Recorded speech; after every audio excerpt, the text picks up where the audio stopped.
Okay, so yeah, let's give this one a try where we're trying to figure out how far it goes. Or sorry, how much tension we have based on how far it goes. So what we can do here really is start to kind of picture an overhead view of our hammer throw. So we'll pretend that that was a circle. And we're going to say, okay, well, we have this hammer. And then we have the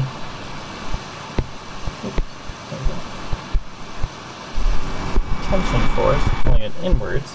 And if we're thinking about this object, we're thinking about this hammer, we can again circle it and say, okay, well, what kind of things are contacting it? So it looks like we have this contact here from the rope. So really, it looks like in the plane that we have this centripetal motion, which is where we're going to draw our force diagram just to help us out, and say in this plane, throughout it, I have this tension force that is acting inwards towards the middle of my circular path. So we can draw the circular path if it helps us out.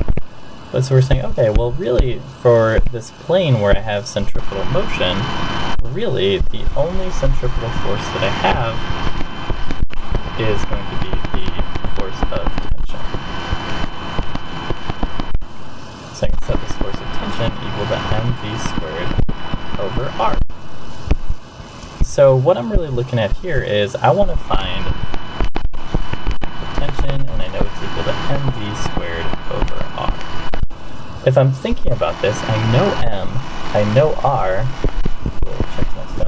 but I don't know the velocity.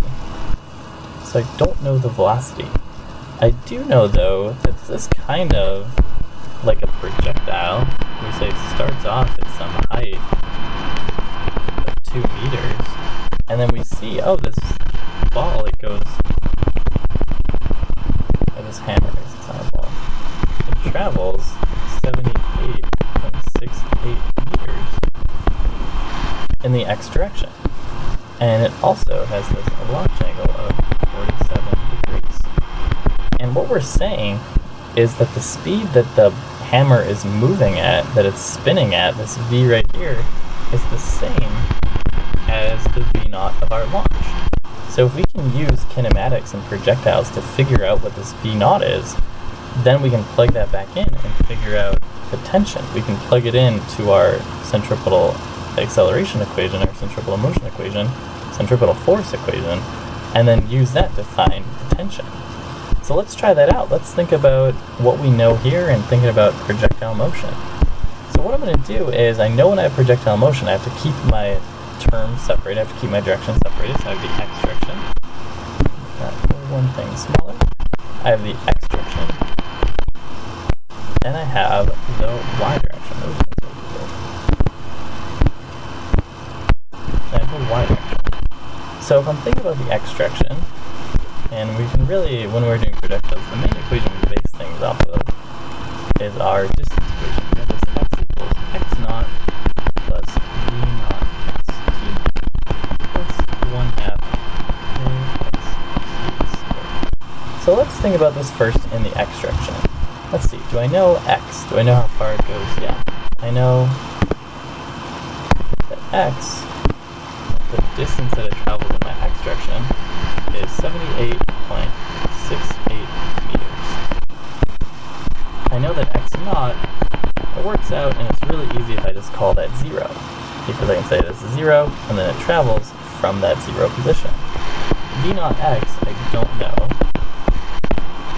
And then I know that when I'm dealing with horizontal motion as part of a projectile, I have no acceleration. There's nothing that's speeding it up or slowing it down when I'm in the air. So I'm saying, hey, this horizontal acceleration is 0. And then the time, I don't know it. And then really quickly, let's just think about the y direction. I know that my initial height is 2 meters. And let's see, do I know anything else? I know the final height is 0 meters. I know that I end up at the ground level, so my final height is 0 meters.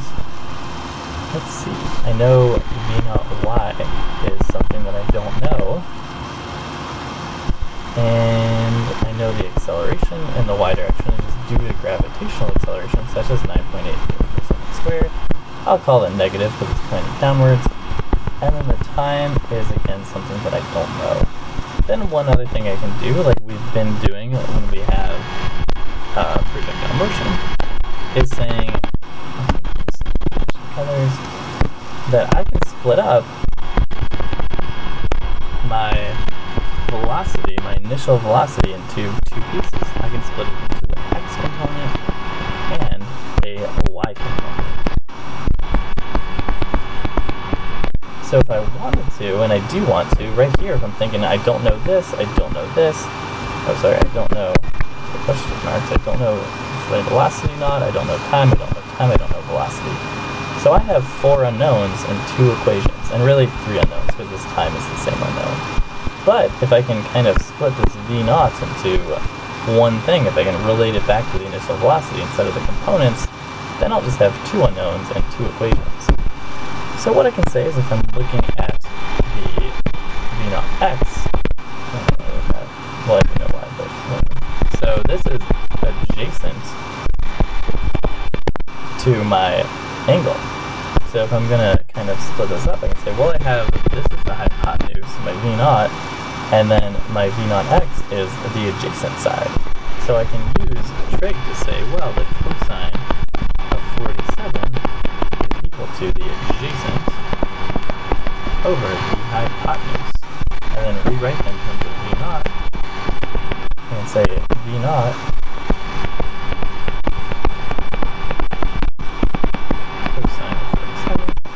is equal to v naught x, so I can replace that. I can say this is actually equal to v naught cosine of 47. And then I can do the same thing in my y direction. And say, oh, well, this is opposite. V naught y is opposite of my angle. So I can say sine of 47 is equal to opposite v naught y divided by the hypotenuse v naught, again, right in terms of v naught. I am good to go. So I have kind of turned these 2 unknowns into 1 unknown in terms of v naught. Alright, now let's solve these 2. So I can plug into this equation. I'm going to move it down so you can still see it. So I can say 78. Just put on the keyboard. 78.68 0 plus v naught sine 47 times t. And then that acceleration term is just 0. So now I have an equation for my x direction. And now for the y direction, I can say 0 equals 2 plus v naught sine 47 times t plus 1/2 negative 9.8 times t squared. Alright, and then let's kind of solve this a little bit. Let's rearrange it. So 78.68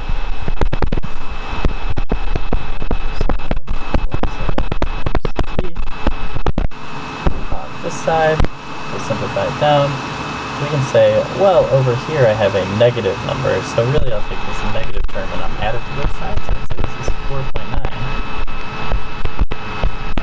squared 2 plus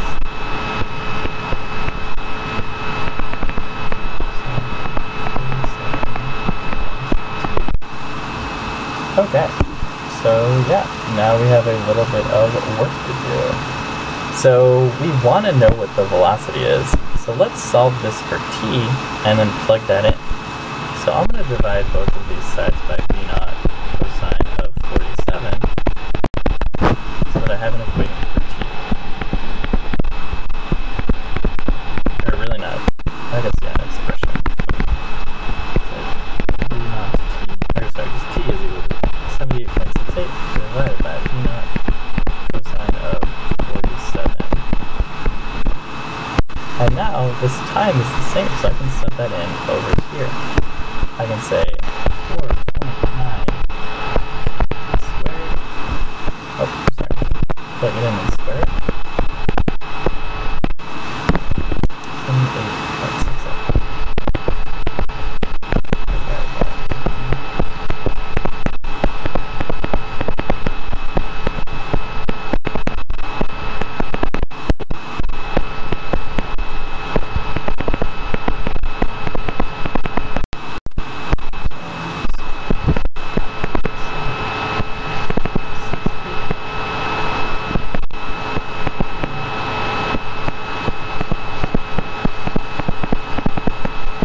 Alright, now we just have to do a lot of messy algebra.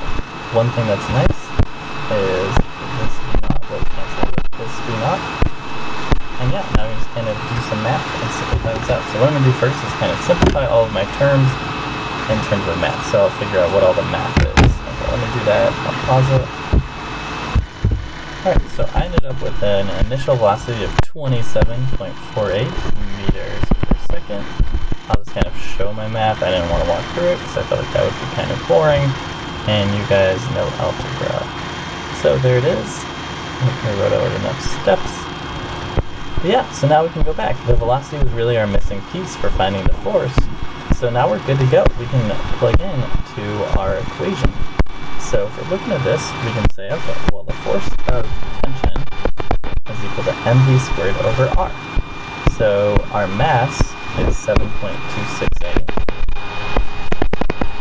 Let's make a big, yeah, 7.26. There's only 6 8s down here. Okay, so 7.26 kilograms. Our velocity, we said, was 27.48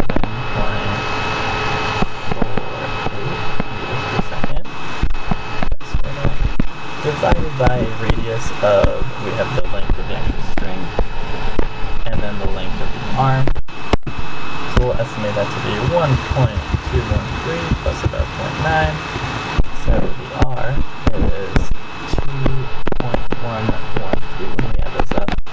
And we get a tension force of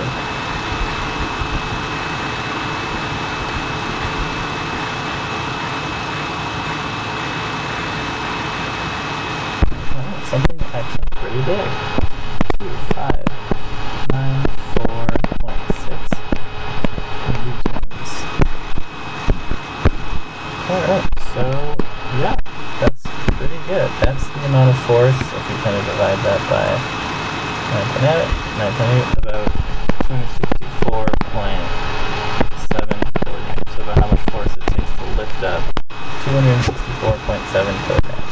So that seems like a lot. Maybe our estimations are a little bit off. Maybe, yeah, they're off somewhere because this feels like a lot. But yeah. Yeah, I'm trying to think where it went wrong. I think, well, not went wrong, but went kind of big. I think it's this idea that, no, I actually don't know. I think we would need, I don't know. Yeah, okay, interesting. I'll think about that. If anybody has any ideas, send me an email about why the force is so high. It seems like a lot of force, but who knows, maybe that just is how much force there is. I've never thrown one of these. It seems like they're doing a lot. This seems like a number of Olympic strength, so that's good. And then, yeah, if we're thinking about all this, we're just kind of thinking about setting up our equation of like before and after, and then comparing them. So I'm doing some of the practice ones. We're really just thinking about, that's how I like to think about it, is setting up these situations. So we know that we have this F equals mv squared over r. So in the first case, what's not changing, we're saying the radius is doubled, has the same speed and the same mass. How would the tension change? So if our radius is doubled, it really, well, I guess, we just look at it, or just, yeah, let's just set it. Alright, so before we're saying, okay, our force of tension is just the force of tension, F1, mass 1, V1, and R1. Afterwards, what we have is some new force of tension, some new force. Mass is the same, we're doubling the radius. Our new radius is 2r1. So we can set up and say, okay, before we have ft1 is equal to m1 v1 squared over r1. In the second case, we don't know. The force is something. m1 v1 squared over 2r1. Now we can kind of rewrite this as m1 v1 squared over r1 times 1/2. So we look at this and kind of sub this in and think, oh, well, ft1 is just equal to m1 v1 squared over r1. Over here we have 1/2 times m1 v1 squared over r1. So we can sub this in and say ft2 is equal to 1/2 ft1, 1/2 m1 v1 squared over r1. So we can say our tension will be halved.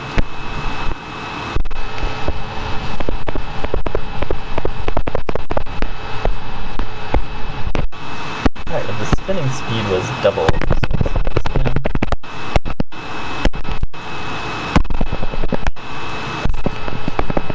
Let's kind of roll with the same setup each time, because it's very similar. So in this case, we're saying if the spinning speed was doubled, but the radius was the same, the mass was the same, how would the tension change? So again, we have a different ft2, and this time the spinning speed is doubled, so we have 2 times v1. So let's set this up. Before ft1 is equal to m1 v1 squared over r1.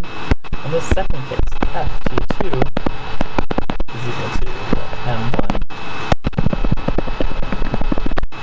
times 2v1 squared over r1. If we kind of look at this, pull out our everything that is there, pull out our coefficients, say, well, we'll square both of these. This is 4 m1 v1 squared over r1. Then if we look at our original case, we say, oh, well, our original tension is just m1 v1 squared over r1. So we can say here we have 4 times our original m1 v1 squared over r1. We can sub in. ft2 is equal to 4 times ft1 after the sub in. Alright, so this one it is quadrupled.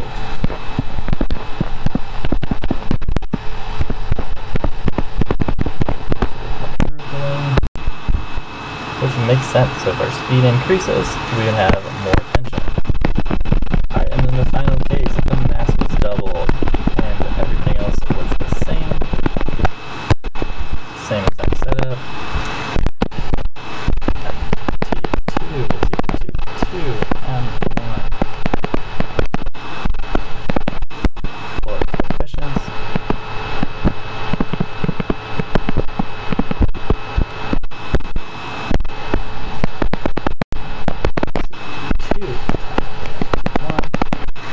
Looks like in this case we are doubling a terrible curly bracket.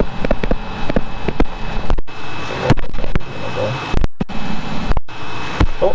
Alright, so that is that one, and then I'll stop this video here and then make a new one for the next part.